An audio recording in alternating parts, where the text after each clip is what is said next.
विपक्ष लगातार ये दावा कर रहा है कि आपने जो गारंटियों की बात की थी, आप 14 में आए, फिर आप 19 में आए और वो जो आपने वादा किया उसको आप दोहरा नहीं रहे हैं। आखिर में आप हिंदू-मुस्लिम की बात चल गई, उसमें प्रधानमंत्री के भाषणों का ज़िक्र हो रहा है, उनके बयानों का ज़िक्र हो रहा है। जो लोग ये सब बात करते हैं ना, वो गलत आरोप लगाते हैं। आप पहले की बात, कांग्रेस तो 60 साल से थी। कांग्रेस क्या किया है? आप बता दीजिए, कांग्रेस कौन सा ऐसा काम कर दिया जिससे ये देश का मान सम्मान में काफी वृद्धि हो गई, जनता के कार्यों में काफी वृद्धि हुई। कोई काम 60 साल में कांग्रेस नहीं किया है, केवल जनता को छला है, धोखा दिया है। एनडीए पर ये आरोप भी लगा कि टिकट बंटवारे में राजपूत जाति की उपेक्षा की गई, धनबाद में ये चर्चा हुई, चतरा में ये चर्चा हुई और देश के अन्य प्रदेशों में भी ये बात सामने आई। देखिए, जो भी आप क्षत्रिय का बात कर रहे हैं, क्षत्रिय कभी हमारे देश के जो लोकप्रिय प्रधानमंत्री जी हैं, नरेंद्र मोदी जी, उनसे अलग नहीं है। हर किसी का देखिए, चुनाव में कुछ लोग, कुछ पार्टी इसको बनाकर कुछ ग्रुप रीमर उड़ाता है कि ऐसे ही नाराज है, ऐसे गलत है। हर किसी को आशा रहती है, उम्मीद रहती है कि हमको भी टिकट मिले, और उम्मीद रखना कोई गलत बात नहीं है। झारखंड में 14 लोकसभा सीटों की बात हो रही है, विपक्ष के भी अपने दावे हैं। 5 जो आदिवासी सीटें हैं यहाँ पर आरक्षित, राजमहल में हार मिली थी, चाईबासा में हार मिली थी। इस बार जो हेमंत सोरेन की गिरफ्तारी हुई, उसके बाद ये कहा जा रहा है कि आदिवासी समाज नाराज है। तो वो जो 5 सीटें हैं, वो जो 14 का दावा है आपका, उसको नुकसान तो नहीं पहुंचाएगा? झारखंड मुक्ति मोर्चा क्या कर दिए आज तक, बताइए तो। आज ना ठीक ढंग का बिजली है, बिजली जो है आपका 12-12 14 घंटा कट रहा है। आज खेत जो है सूखा पड़ा है, उसका कोई व्यवस्था नहीं हो पा रहा है। रोड जो है गड्ढा हो गया है, और कह रहे हैं कि बहुत आगे बढ़ रहा है। झारखंड क्या आगे बढ़ रहा है? देश भर में 400 पार का नारा चल रहा है, झारखंड में भी बार-बार ये दोहरा जा रहा है कि सभी 14 सीटें जीतेंगे। लेकिन कई जगह कैंडिडेट्स का विरोध हुआ, पलामू में विरोध हुआ, इसके अलावा आपका दुमका में प्रत्याशी बदला गया। हर चुनाव में बहुत लोग अपना इच्छा रखते हैं कि हमको टिकट मिले, हम चुनाव लड़ें, लेकिन किसी एक को ही मिलता है टिकट। और कोई भी व्यक्ति जो उम्मीदवार के लिए दावेदारी करता है, जब टिकट मिल जाए किसी को, तो पूरी शक्ति के साथ उसको मदद करना चाहिए। किसी को कोई तकलीफ नहीं है। हमारा लक्ष्य है कि मोदी जी का जो सपना है 400 पार, उसको पूरा करना। नमस्कार, द फॉलो अप देख रहे हैं आप। हमारा नाम सूरज है। इस वक्त हमारे साथ एनसीपी अजित पवार गुट के विधायक, हुसैनाबाद से विधायक हैं, कमलेश सिंह मौजूद हैं। इन्होंने अभी एक प्रेस वार्ता की थी और उसमें लोकसभा प्रभारियों की सूची जारी की है। जो झारखंड की 14 लोकसभा सीटें हैं, ये लगातार एनडीए के सच्चे सिपाही की तरह प्रयास में लगे हुए हैं। इसके अलावा भी कई सारी बातें हैं जिस पर सामने चीजें आनी चाहिए और हम इस बारे में बात करेंगे। आज आपने प्रभारियों की सूची जारी कर दी, कई सीटों पर नॉमिनेशन हो गया है। क्या थोड़ा विलंब हुआ है जारी करने में, क्या दिक्कत आई थी? नहीं, नॉमिनेशन हुआ, उसमें हमारे सभी एनसीपी पदाधिकारी और जो कार्यकर्ता हैं, सभी लोग सक्रिय रूप से भाग लिए हैं। और यह हम सूची इसलिए कि बीजेपी ऑफिस से हमें जानकारी दी गई कि इससे दो जो भी लोकसभा है 14, उसमें 2 आदमी का नाम जो है आप भेज दीजिए। तो वहाँ पर ये लोग लगेंगे, एनडीए को मजबूत बनाने में अपना पूरी शक्ति लगाएंगे। और हमें पूर्ण विश्वास है कि झारखंड में एनडीए 14 सीट पर जीतकर, भारी मत से जीतकर अपना एक अलग स्थान रखेगी, झारखंड का इज्जत को आगे बढ़ाएगी। देखिए, देश भर में 400 पार का नारा चल रहा है, झारखंड में भी बार बार ये दोहरा जा रहा है कि सभी 14 सीटें जीतेंगे। लेकिन कई जगह कैंडिडेट्स का विरोध हुआ, पलामू में विरोध हुआ, इसके अलावा आपका दुमका में प्रत्याशी बदला गया, चाईबासा में गीता कोड़ा ने पार्टी बदला इधर आई, तो वहां पर एक अलग तरह की नाराजगी देखी जा रही है। आपका लंबा राजनीतिक अनुभव है, जो दावा है एनडीए गुट का, क्या आपको वस्तु स्थिति में भी वो धरातल पर उतरता दिखता है? देखिए, हर चुनाव में, कोई इस बार की बात नहीं है, हर चुनाव में बहुत लोग अपना इच्छा रखते हैं कि हमको टिकट मिले, हम चुनाव लड़ें, लेकिन किसी एक को ही मिलता है टिकट। और कोई भी व्यक्ति जो उम्मीदवार के लिए दावेदारी करता है, जब टिकट मिल जाए किसी को, तो पूरी शक्ति के साथ उसको मदद करना चाहिए। आपस में कुछ मनभेद हो सकता है कुछ विचारों को लेकर, लेकिन मतभेद नहीं हो सकता है। इसलिए हमें पूर्ण उम्मीद है कि ऐसा कोई, विष्णु दयाल जी का आप बात कर रहे हैं, विष्णु दयाल जी का कहीं कोई विरोध नहीं है। लोग मनसा आपस में होता है, टिकट नहीं मिला, खत्म हुआ। विष्णु दयाल जी को एनडीए का टिकट है, हम लोग मोदी जी को देख रहे हैं, मोदी जी को भारी मतों से जिताएंगे, और विष्णु दयाल जी का कोई विरोध नहीं है, काम करते हैं, इसलिए कोई दिक्कत नहीं। बहुत चर्चा ये भी थी जब तक टिकटों का ऐलान हुआ नहीं था, तारीखें जब आई तो चर्चा थी कि चतरा से आप खुद अपनी दावेदारी कर रहे थे, आप प्रयास कर रहे थे कि आप लड़ें, वहां से मौका मिले आपको, वो नहीं मिला। क्या उस बात का कसक है कहीं? अभी तो हम बोले ना कि हर कोई प्रयास करता है कि हमको टिकट मिल जाए, हम जीत कर जाएं, लड़े चुनाव, लेकिन उम्मीदवारी सबको ही करता है। आपको हम एक जानकारी देते हैं, चतरा वहाँ पर बीजेपी का सिटिंग सीट था, सुनील बाबू उसमें उम्मीदवार जीते थे। इसलिए जहाँ तक एनसीपी का बात है, एनसीपी की बात हुई है विधायक में, एमएलए में, तो हमें पूरा विश्वास है कि हमारे जो कोटा होता है उसमें हमें निराशा हाथ नहीं लगेगी, मिलेगी टिकट और हम लोग लड़ेंगे। लेकिन ऐसा कोई बात नहीं है, किसी को कोई तकलीफ नहीं है।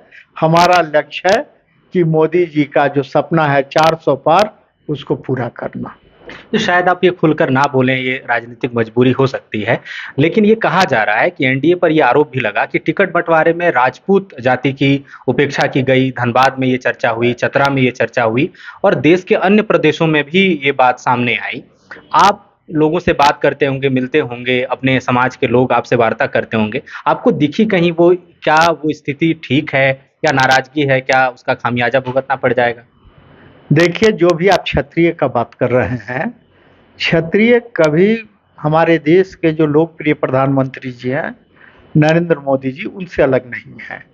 हर किसी का देखिए, चुनाव में कुछ लोग, कुछ पार्टी इसको बनाकर कुछ ग्रुप रीमर उड़ाता है कि ऐसे ही नाराज है, ऐसे गलत है।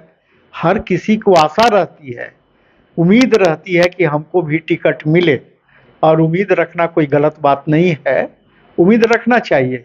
लेकिन हमारे जो भी क्षत्रिय भाई हैं, वह चाहेंगे कि हमारा देश आज विश्व में कितनी ऊंचाइयों पर गई है, और भारत का जो है सर और आगे जाए, ऊंचा रहे, और मोदी जी के अलावा कोई ऐसा काम नहीं कर सकता है। विपक्ष लगातार ये दावा कर रहा है कि आपने जो गारंटियों की बात की थी, आप 14 में आए, फिर आप 19 में आए, और वो जो आपने वादा किया उसको आप दोहरा नहीं रहे हैं। आखिर में आप हिंदू मुस्लिम की बात चल गई, उसमें प्रधानमंत्री के भाषणों का जिक्र हो रहा है, उनके बयानों का जिक्र हो रहा है।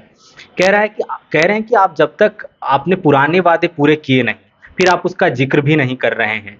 तो ऐसे में पब्लिक आप पर यकीन नहीं कर रही है, और हमारा दावा मजबूत है इस पर। देखिए, जो लोग ये सब बात करते हैं ना, वो गलत आरोप लगाते हैं। आप पहले की बात, कांग्रेस तो 60 साल से थी, कांग्रेस क्या किया है? आप बता दीजिए, कांग्रेस कौन सा ऐसा काम कर दिया जिससे ये देश का मान सम्मान में काफी वृद्धि हो गई, जनता के कार्यों में काफी वृद्धि हुई?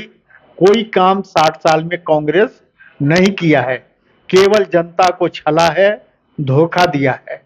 और हमारे मोदी जी जो काम कर दिए हैं, वह आज जनता के सामने है। जनता देख रही है कि हमारे लोकप्रिय प्रधानमंत्री जी ने देश का मान सम्मान कितना आगे बढ़ा दिया, और जनता के लिए बहुत काम किए हैं, कैसे नहीं किए हैं? आपके सामने हर जनता के दिल में महसूस है कि हमारे प्रधानमंत्री जी ने क्या किए हैं, इसलिए कहना नहीं है।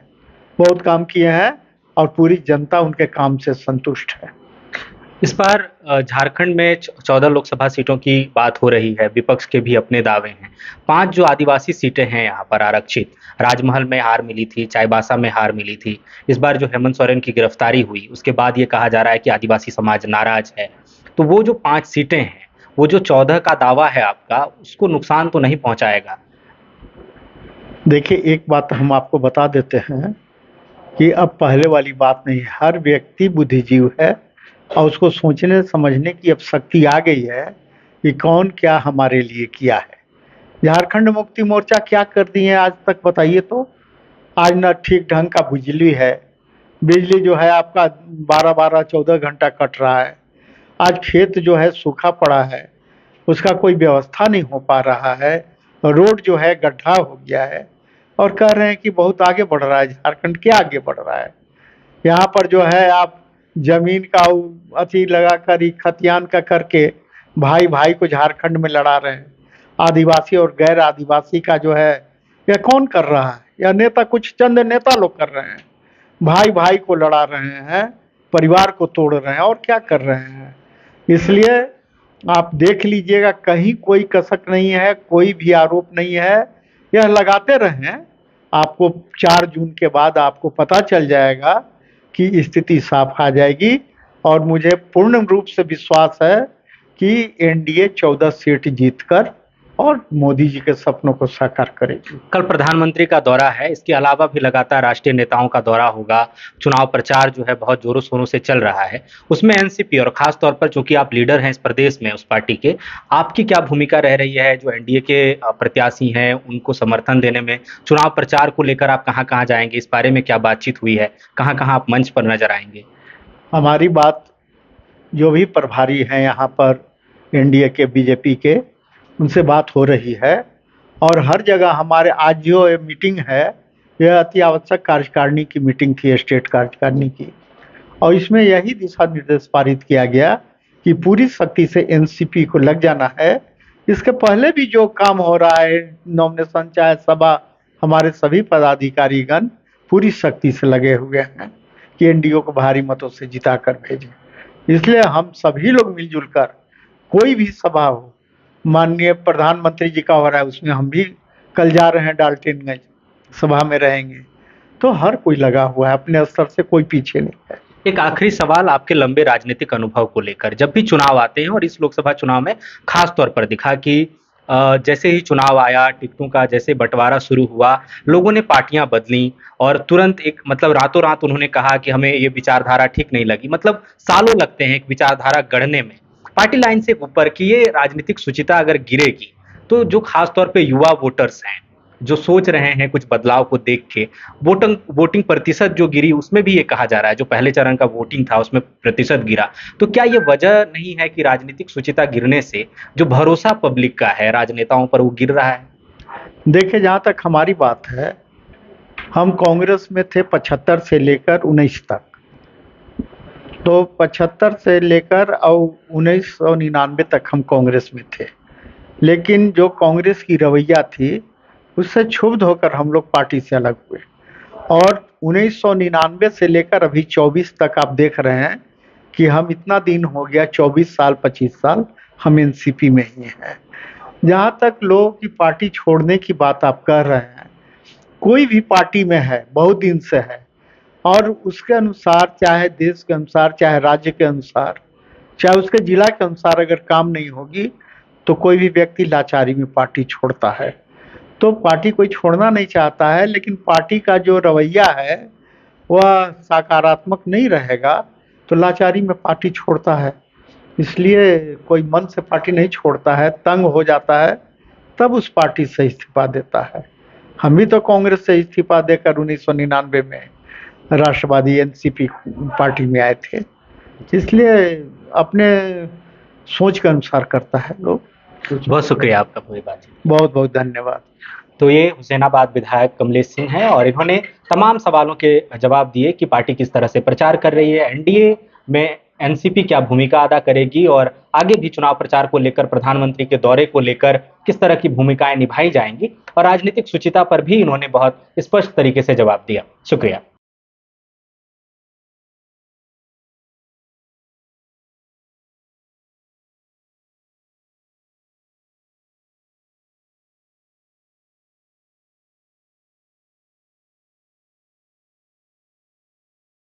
बायोम मेडिकल प्रिपरेशन का एकमात्र संस्थान जहां है complete digital classrooms, individual doubt counters, video lectures, student tracking system, library facility, 100% result oriented rankers batch, study package and class notes in PDF। Jharkhand के इतिहास में पहली बार नीट यूजी में 700 मार्क्स पार। 10th पास स्टूडेंट्स के लिए फाउंडेशन कोर्स और 11th पास student के लिए फ्रेशर कोर्स। 12th पास स्टूडेंट्स के लिए टारगेट कोर्स 18 अप्रैल से शुरू हो रहे हैं। Contact biome.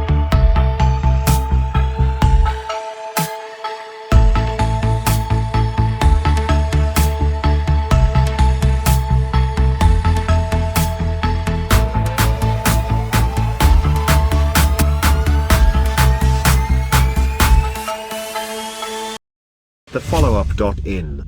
Like, share, and subscribe. www.thefollowup.in